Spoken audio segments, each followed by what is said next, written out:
Okay, so as we've gone through different types of functions, we've always done a little bit with the functions, talked about the shape of the graph, solved the type of equation it creates, and then for most of the functions we've covered so far in this class, and you also did this in Algebra 2, we talked about context and modeling. So just like we did with exponentials and with polynomials, we are going to be able to write regressions for these types of functions. But these are going to be the kinds of functions that are on parts of your AP test that are without a calculator. I'm sure you're thinking, what the heck, how do we write an equation without a calculator using a regression? We're going to learn that today. It's not all that difficult. But we are also going to learn how to do this on a calculator because it just makes sense. So all of the questions today have context. There are going to be lots of words to tell you what type of context we're talking about. In the image you see here in the graph, it says the average salary for a church pastor across the U.S. increases as the size of the church increases. The graph shows the average pastor salaries for various church sizes.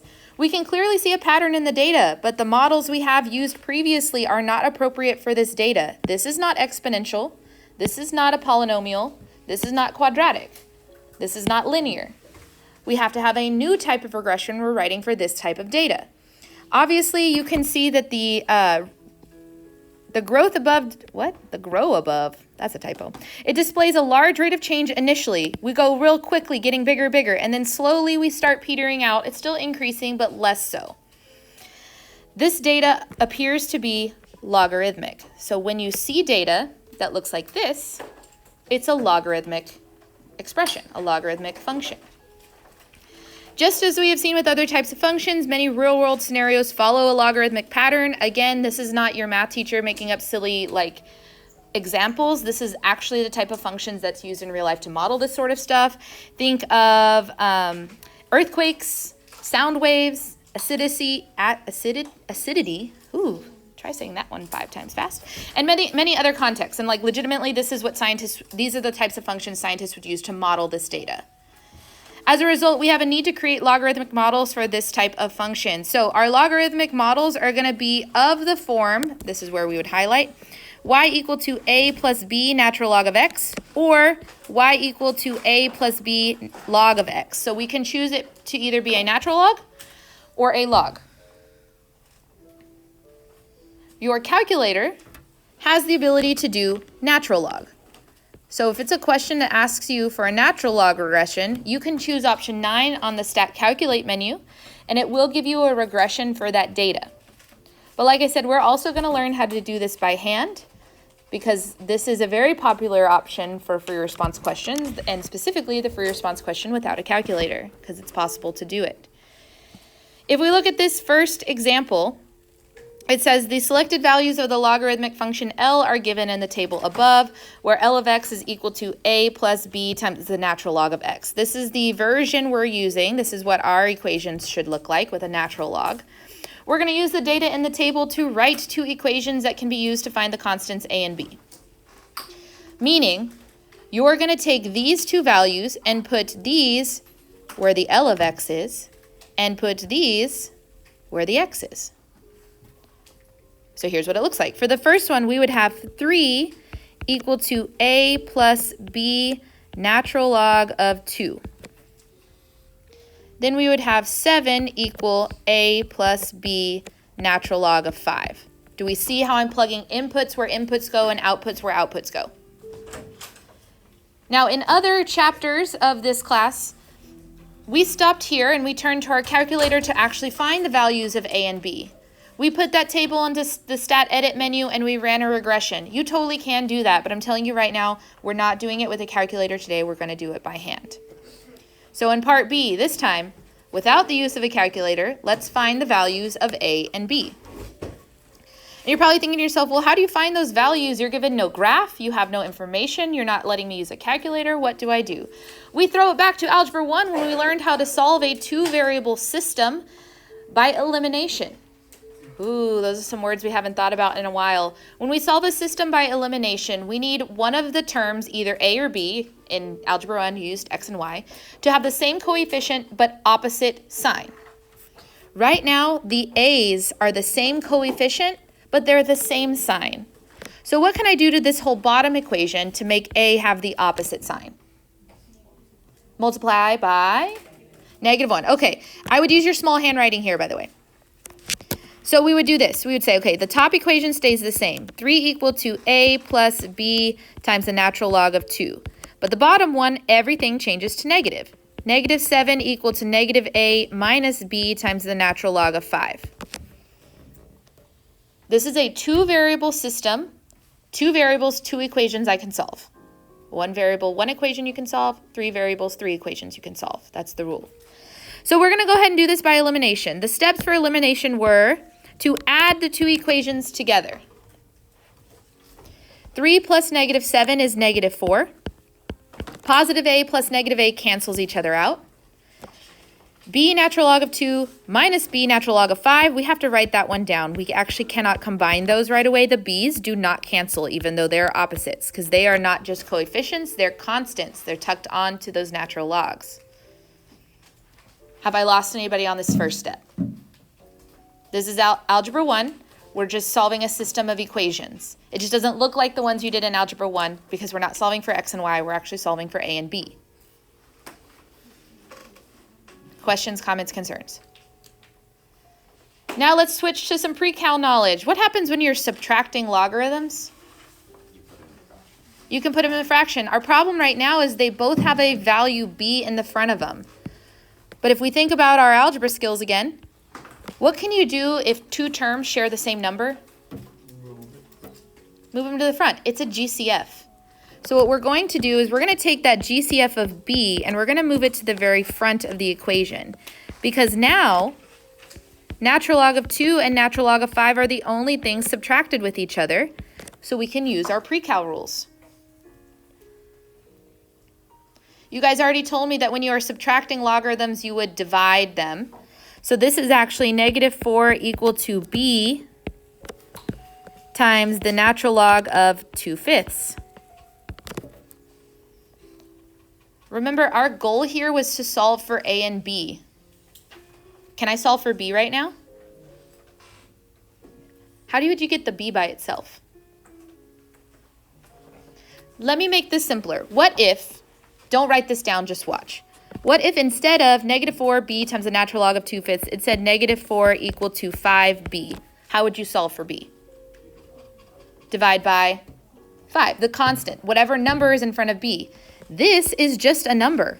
It's an ugly number, but it's just a number. So what would we divide our equation by to solve for b? Yeah, the natural log of 2/5. So we're going to say that b is equal to -4 divided by the natural log of 2/5. It doesn't look like it because you have the whole letters L and N in your answer right now, but that is the exact answer for b.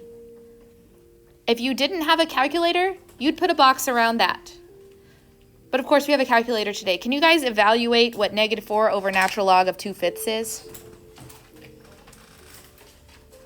And we're going to round it to 3 decimals, please.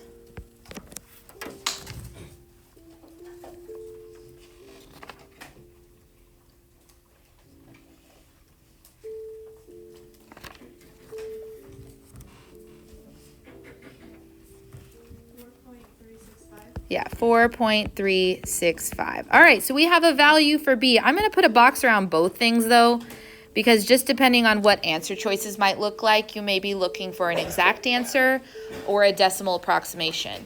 Do y'all remember how to store values in your calculator? Because your calculator right now probably says 4.365 and a whole bunch of decimals after that, yeah? How do you store it as b? Where's the store button? Yeah, underneath natural log or above on. So right now, once your calculator says 4.365 as an answer, press store and then b so that your calculator saves the value of b for you in case you need it later. I highly recommend when a and b are ugly numbers like this that you store the value so you don't lose how precise your answers are if we were to use it. Do I need to show that or are we okay?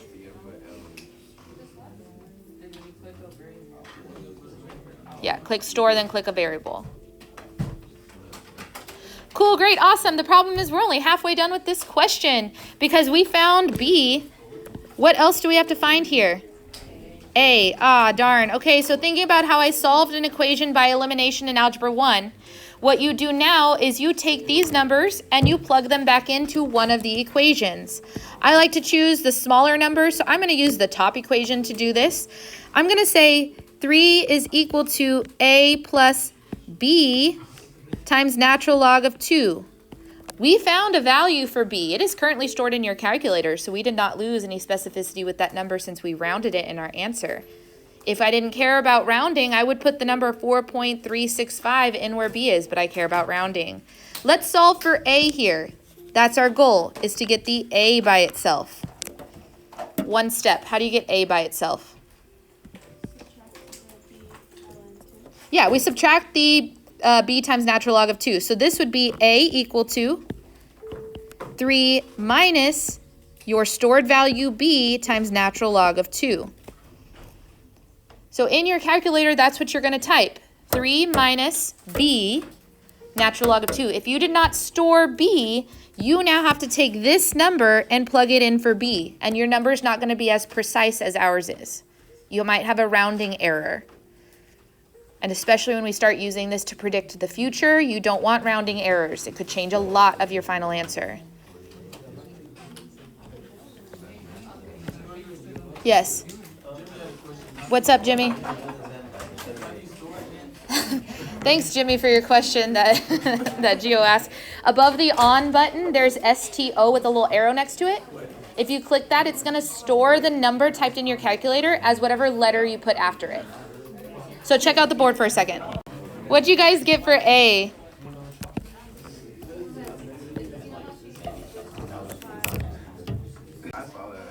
Did y'all get approximately negative 0.026? Fabulous. Okay, so the A with the B plugged in is our exact value. We technically have to write the B's exact value in there if we're looking for a multiple choice question with an exact value. But when we evaluate it, we get approximately negative 0.026. In this question, if you use the rounded number, you actually end up with the same answer. That's very lucky. A lot of times it does not end up with the same number, which is why we store the values. If I were wanting to use this equation to do something else, I would take this number A that I got and I would store it as A, so that my calculator is holding on to the entire number for B and the entire number for A. That's if you're trying to have like maybe a part C that says predict the future. You want to save those values. You will want to do that on your homework because there are a couple homework questions where if you don't store the value, you get a wildly different answer. So make sure you store the values. Questions, comments, concerns on this process, the B process here? I'll tell you right now, I'm 91% sure that one of your multiple free response questions on your test you're taking next week is going to utilize these skills. Because, by the way, you have your unit test part 2 next time, or next week. Not next class, next week. Okay, to the back. Now, of course, like I said before, we can also do this with a calculator, which is something you've been doing since forever. It says the table above gives the data from the graph at the beginning of the notes relating church size and average salaries for pastors in the United States. Use the regression capabilities of your graphing calculator to find a logarithmic function model for the data. Now remember, a logarithmic function model using a regression is going to be option 9 in your calculator. It says natural log regression. That's going to be the version that we use. So you'll have to scroll for number 9. There is no regular log regression. It's always going to be natural log in these calculators. Now we know how to do this, yes? Your instinct is probably type the whole table in and then run the regression. That's exactly what I want you to do. This is the way you would do the part B on the front with a calculator is exactly what you'll do here. So go ahead, I'll give you a second. I don't feel like I need to show this. Type that entire table into your X1 and Y1 in your table, list 1, list 2, and then run the regression for me. I'll give you some time. You're going to round to the nearest thousandth, which is 3 decimals, by the way. Hopefully that was enough time for you to type and run the regression. We should have, and I'm going to actually write it using the correct letters. In my last time I taught this, I told you to just put y equals with an x. If they give you variables to use their variables. And I'm going to get picky on that now. So we are not using x and y or f of x and x. We are using s and p. So my equation should say s of p is equal to negative 91.542 plus 29.909 natural log of p. Yes, that's x and y, and like previously I wasn't being picky about that, but I believe that the test readers are going to be picky about that since they told you what variables to use their variables. Now part B is interesting. It says, using the model found in part A, what is the predicted annual salary in thousands of dollars for a pastor whose church is 500 people? This is asking me to find S of 500. There are two ways to do this. One of them is way more accurate than the other. Using the calculator, what's the shortcut I told you to predict the future? What am I going to type in my calculator? Y1 parentheses 500. How do you find the Y1 in your calculator? Alpha trace enter is Y1. You put parentheses, you put 500. That was going to give you 94.330 thousands of dollars. Now here's something really cool that I literally did not know until yesterday when I was on a Facebook group for pre-cal teachers trying to learn some stuff. You know how if you were to type this in and then you write it down, if you clear your calculator, the A and the B go away. And you're like, dang, I wanted to write down more decimals for that value. There's actually a way to find the A and the B that the calculator has stored in your calculator. And I didn't know this until literally yesterday, and I've been using these calculators for my whole life. So I'm going to scoot here to the side. I'm just excited about this, so I'm going to tell you about it. In your calculator, you're going to press the button called vars. That is a variable key. Under the vars button, you will scroll down to number 5 that says statistics. Now there is a whole lot of information on the statistics page that if you take AP Stats, you will learn about. I'm not teaching you about sigmas or any of that stuff. Okay, I know all my friends that are in AP Stats are like, oh, I know what those symbols mean. We're going to go over to the tab that says EQ. So you're going to scoot over to the tab called EQ. What do you notice is now number 2 and number 3? A and B. It has saved your values from the regression in this part of the calculator. And if you were doing a polynomial and it went from A to B to C to D to E, it has all of the numbers there for you as well. So after you run a regression, it saves those numbers here on this screen. This is nice because if you accidentally get rid of it for some reason on your calculator screen, the only way to bring it back was to run the whole regression again, and that's kind of annoying. You can also go to this screen to get A and B. And it's the non-rounded versions. It's the whole A, the whole B, which is pretty cool. Again, this is just a little set of extra information that I thought was very interesting because I have been doing math for how long and I'm still learning new stuff. Very cool. Oops.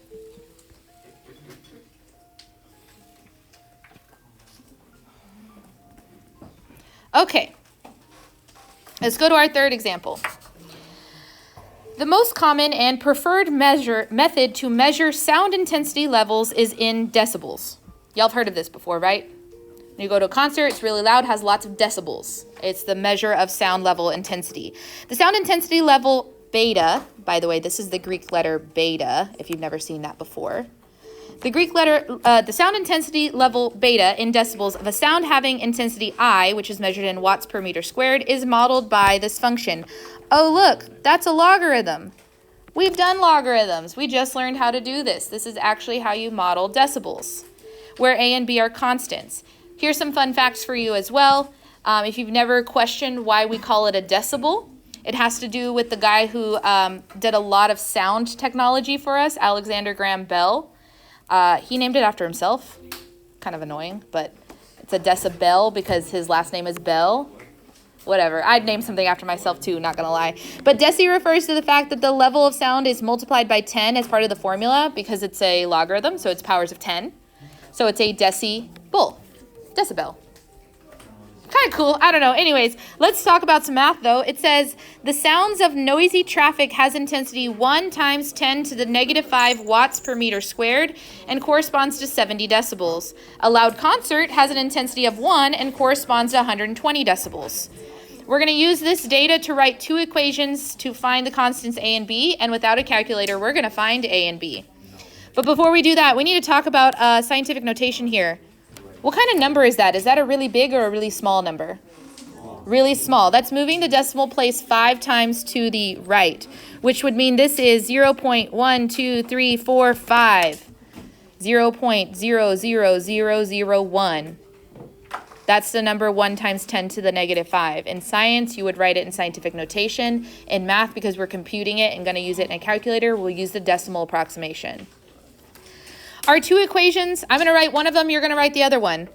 The sound of noisy traffic can be translated to the equation 70 equal to A plus B times the log of 0.00001. Does everyone see where I got these numbers from? My formula said that the decibels are equal to A plus B times the log of the intensity. So this is an intensity, it's an input value. This is a decibels, it's an output value. What would you write for the second equation? 120. Keep going. Equal to A plus B times the log of 1. That's, again, it's using the inputs and outputs like we did on the first page when it was that cute little table. But this time it's in a word problem.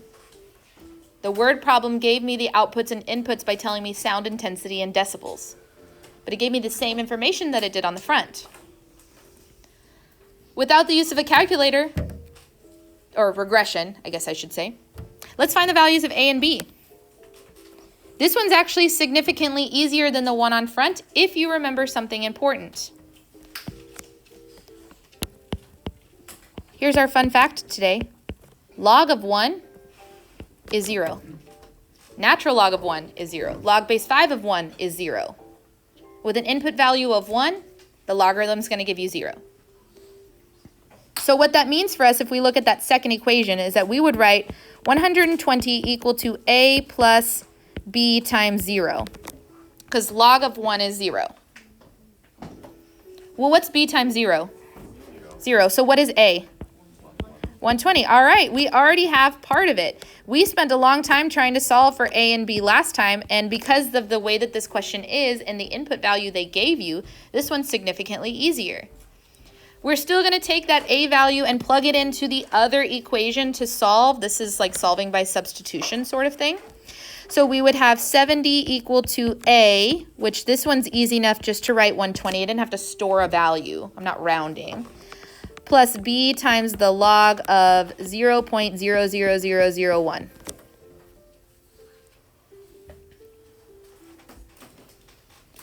Now we're solving this time for B.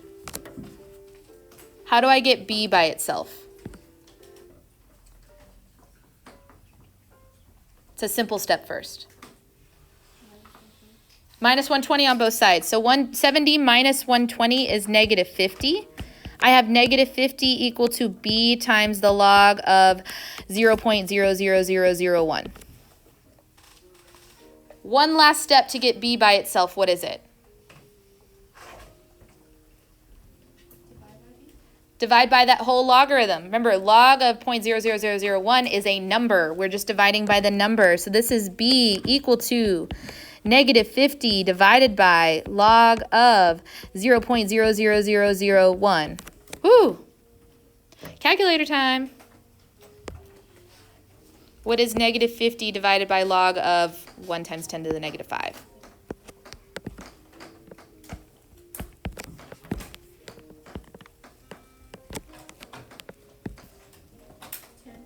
Ah, that's cute, right? It's equal to 10.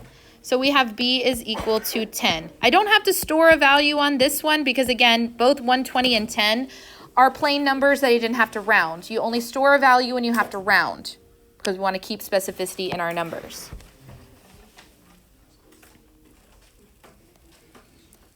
Just because this is important for your homework so you don't solve the problems all like part A, make sure you know that the logarithm of 1 is 0 and natural logarithm of 1 is 0. I would put a big highlight on that. That's a fun fact for you to make your life easier.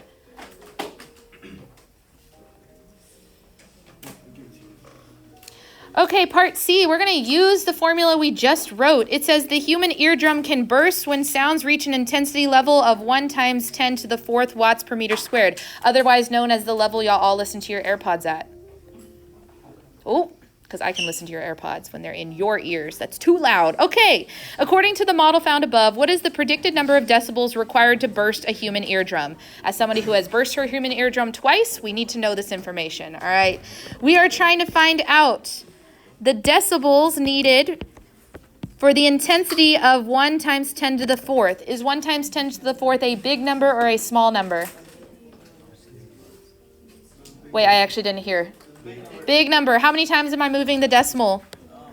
4. 1, 2, 3, 4. So we're finding the decibels at a 10,000 intensity. So we're going to plug that number in. We would have our 120 from A plus our 10 from B times the log of my input value, 10,000. That's all numbers. There's nothing to solve here. It's just an evaluation. In your calculator, what is 120 plus 10 times log of 10,000?